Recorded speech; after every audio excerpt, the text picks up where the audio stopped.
উদুলি মুদুলি মৌঘুলি চাপৰি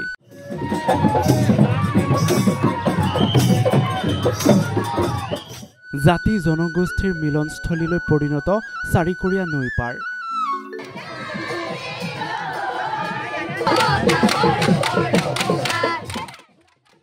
ঢকুৱাখানাৰ ফাট বিহুৰ আজি তৃতীয় তথা অন্তিম দিন। জাতি জনগোষ্ঠীৰ মিলনস্থলীলৈ পৰিণত হ'ল ঐতিহাসিক ফাট বিহুৰ বাকৰি। ঢোল পেপাৰ মাতেৰে মুখৰিত তিনিদিনীয়া কাৰ্যসূচীৰে আয়োজন কৰা ঢকুৱাখানাৰ ঐতিহাসিক ফাট বিহু।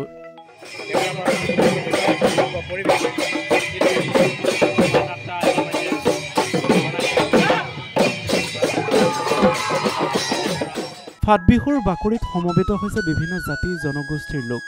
উপভোগ কৰিছে অতীজৰ নিভাঁজ বিহুগীত, বিহু নৃত্য।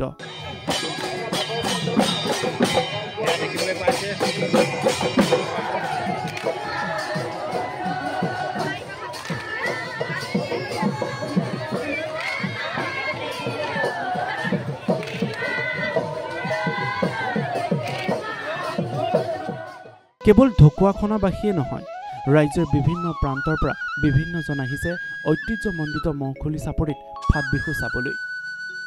জাতীয় সাজপাৰ পৰিধান কৰি বিহুবলীয়া ৰাইজ ওলাই আহিছে ফাট বিহুৰ বাকৰিলৈ। আজি অন্তিমটো দিনত ঢকুৱাখানাৰ ঐতিহ্যমণ্ডিত মৌখুলি চাপৰিৰ মনোমোহা প্ৰাকৃতিক পৰিৱেশৰ মাজত এক বৰ্ণাঢ্য সাংস্কৃতিক শোভাযাত্ৰা উলিওৱা হয় আৰু এই শোভাযাত্ৰাত অংশগ্ৰহণ কৰে অভিনেত্ৰী প্ৰীতি কংকনাই। ইমান মৰমানৰ দিলে একেখন ফিল্ডত এখন জেগাতে প্ৰায় 1.5-2 লাখ মানুহ গোট খাইছে। চাদৰ মেখেলা পিন্ধি ইমান গৰমত সকলোৱে নিজৰ আমাৰ স্বাভিমান ৰক্ষা কৰিছে। নিজৰ চাদৰ মেখেলা নিজৰ জাতীয় সাজৰ বাহিৰে কাৰো ক'তো একো বেলেগ দেখা পোৱা নাই। এই অভিজ্ঞতা মই কেতিয়াও দেখা নাছিলোঁ। আৰু ইমান উৎসাহ আৰু যিটো শোভাযাত্ৰা সঁচাকৈ বাৰে ৰহণীয়া। নিজে নিজে মানুহবিলাক আহি তেওঁলোকে গোট খাইছে, ফূৰ্তি কৰিছে, নাচিছে ইমান প্ৰখৰ ৰ'দতো। মই নিজে ভাবিব নোৱাৰোঁ যে আমাৰ বিহু, আমাৰ হেঁপাহ মৰমৰ ৰঙালী বিহুক লৈ ইমান হেঁপাহ কেনেকৈ থাকিব পাৰে। সঁচাই ঐতিহ্যমণ্ডিত এখন বিহুলৈ আহিলোঁ আজি। ফাট বিহু বহুত মৰম, আদৰ, সন্মান আৰু ইমান হেঁপাহ বুটলিছোঁ যে ক'বলৈ ভাষা নাই। জীৱনত সদায় মনত থাকি যাবলগীয়া অসমবাসীলৈ সদায় ক'ম যে আমাৰ আজি যিখিনি বিহুৰ লৈ যিখিনি কিছুমান অবিচাৰী কিছুমান বস্তু হৈ আছে সেইবিলাক নহয়। এনেধৰণে যিটো আমাৰ জাতিৰ স্বাভিমান, যিটো আমাৰ সাজ আছে, যিটো আমাৰ গৌৰৱ আছে অসমীয়া বিহু বুলি আমাৰ, সেইটো ৰক্ষা কৰিবলৈ ইমান সৌজন্যতা, শালীনতা বজাই ৰাখি ইমান সুন্দৰ ডিচিপ্লিনভাৱে ইমানখিনি মানুহ গোট হৈও আমাৰ মৰমৰ ৰঙালী বিহুটি আমি এনেধৰণে উদযাপন কৰিব পাৰোঁ। গতিকে এনেকৈ থাকিলেহে আমাৰ বুৰঞ্জীত সদায় সদায় থাকি যাব।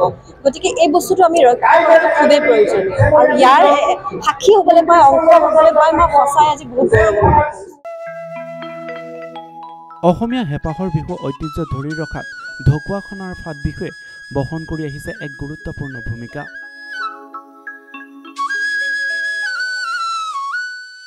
News desk report, the news plus.